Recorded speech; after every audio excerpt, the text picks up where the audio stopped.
Lewis Hamilton is still the first and only black driver to have competed in Formula One. His fantastic career also makes him the only black person to have won races and secured world titles. However, when Hamilton was still a baby, another driver made history as the first black man to drive a Formula One car.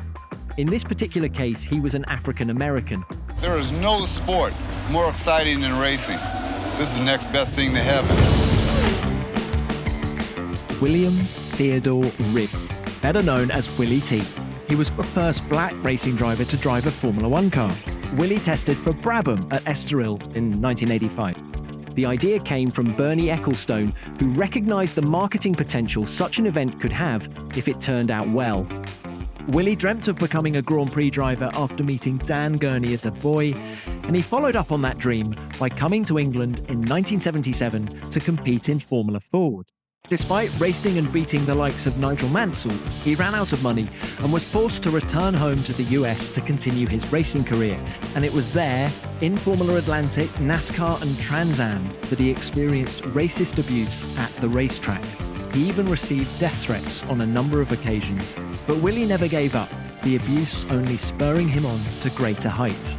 And there were great highs. He qualified for 2 Indy 500s, again, a first for an African-American driver, and Bernie Ecclestone gave him that F1 test in the Brabham. December of 1985, I fly to Portugal. It was a full-blown Formula One test. First black man to test a Formula One car. Lighter than an Indy car, power could almost be double. At that point in time, I can't think of any other vehicle on the planet Earth that would have been more violent, more demanding than a Formula One car. Obviously, the right thing to do is to see if he's quick or not quick, or if he can, whatever it is. So we had a test session set up for him, put him in the car to see how he performed. I'd never been in a Formula One car. Bernie's team manager, he says, I want you to run this time. I kept running and I kept getting down in the time. And so he says, all right, I'm gonna put on a set of tires and I want you to go out and put this time down.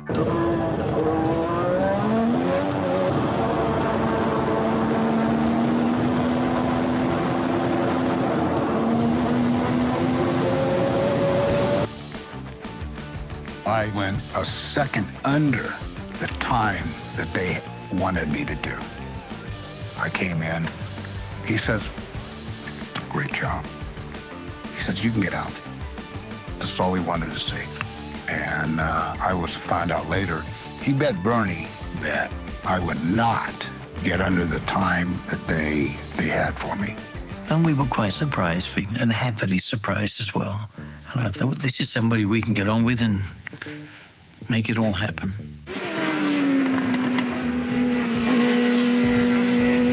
Was it complicated? Was the car difficult to drive? What was that turbo engine like? You see Herbie Blash and Charlie Whiting giving you some advice. And how was it? What kind of lap times did you do? But when I got there, the first 3 days of the 5-day test was rain. And so they did, you know, Herbie didn't want to put me in the car in the wet for the first time. But I'll never forget Nelson Piquet, and Nelson and I are great friends today. And so Nelson comes up to me before I even got in the car. He says, the feeling, he says, this car is very difficult. It's very difficult. And because 4 cylinders, either all on or all off. He says, so make sure when you put it all on, that car's in a straight line. The hardest thing was adapting to how well it stopped. Because I had just come out of a big Trans Am car that weighed 1,500 pounds more than the Formula One car. 1,500 pounds more. So the way those things stopped, as opposed to Formula One, was, one was a passenger airline jet, and the other one was F-15 fighter. And was there any difference to, you mentioned in the UK and Europe, it was kind of like, yeah, it's a black driver from California, yeah, so what? Was it any different at that test? Were any of the people at the test, at the Brabham team or anyone else sort of surprised to see a black driver in all Formula knew me. One? Oh yeah, no, they all knew me. When I got into the pits in Estoril, all the teams knew who Willie T. Ribbs was by then. And you know, everybody was taking care of what they were doing. Of course, Charlie Whiting and Bernie, Herbie Blash were, you know, just the best. I mean, they, and Bernie's crew, okay, you're new here, and they were giving me a crash course on what I needed to know, right? After the tests, we did well in the tests, very well. And Herbie Blash called me and he says, when I got back to the United States, he says, Olivetti, which was an Italian sponsor, wanted two Italian drivers.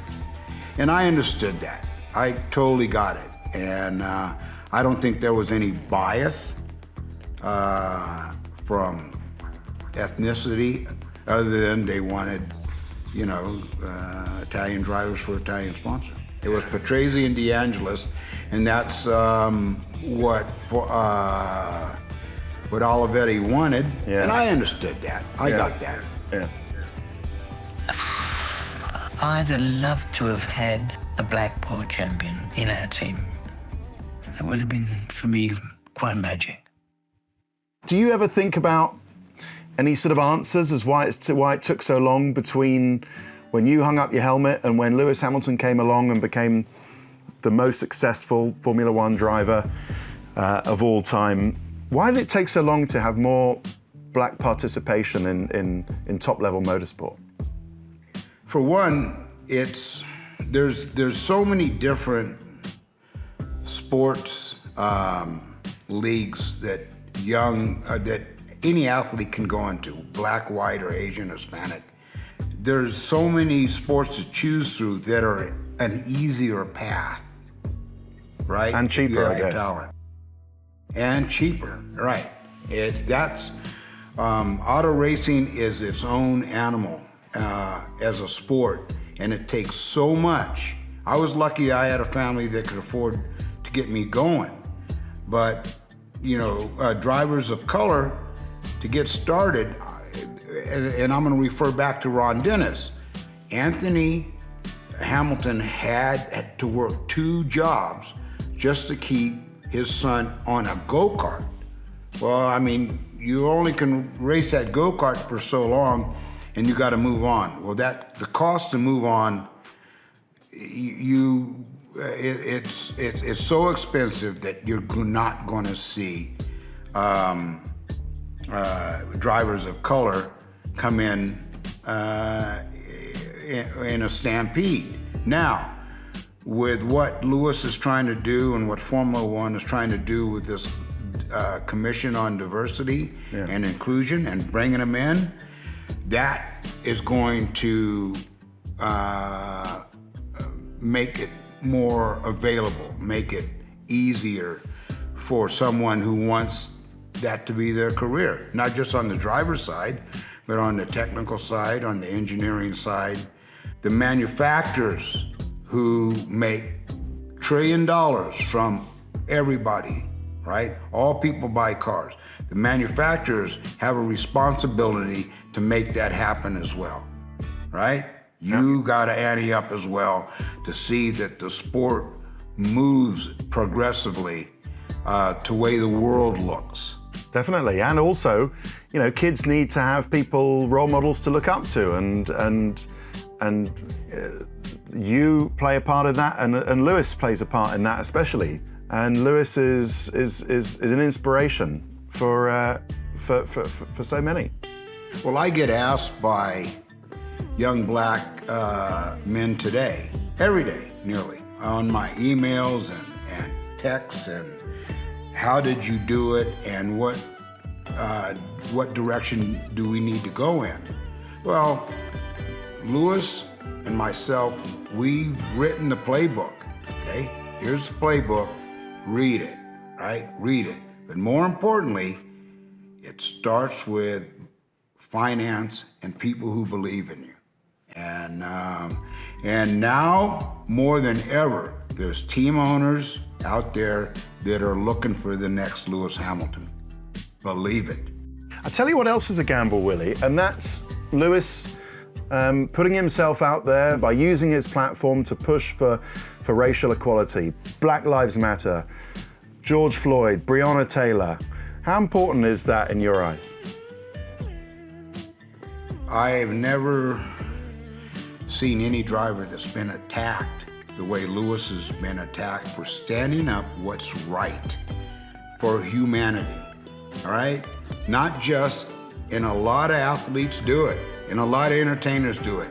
They just take the money, right? They don't say anything for what's right or wrong. They take the money because they don't want to risk losing a dime in commercial value. That's bullshit. Okay, Muhammad Ali didn't do that, right? I mean, my mouth might have cost me some money, right, for standing up for what's right. Lewis has stood up for humanity, and that for the ones who are beating him down and criticizing him, my question to those people: what are you doing? What is your flat butt doing? Yeah.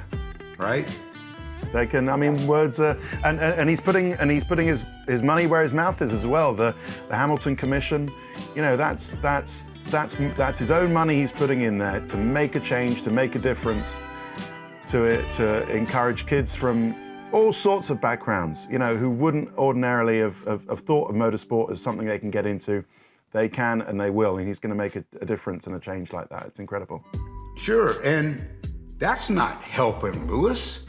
That's helping the sport. Yeah. Can't those people get it? The ones who are criticizing him? It's helping the sport overall. Looking back on your history in the sport, the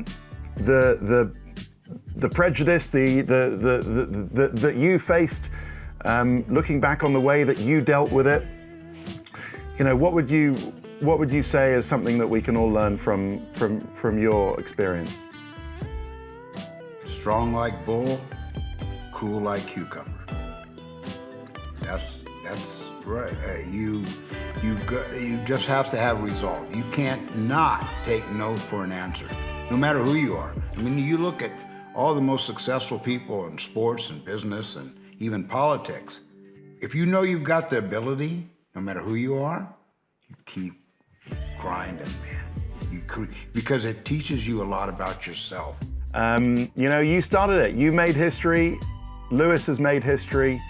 It's and you've both got that star quality, as well as the speed on track that's made you absolutely irresistible characters.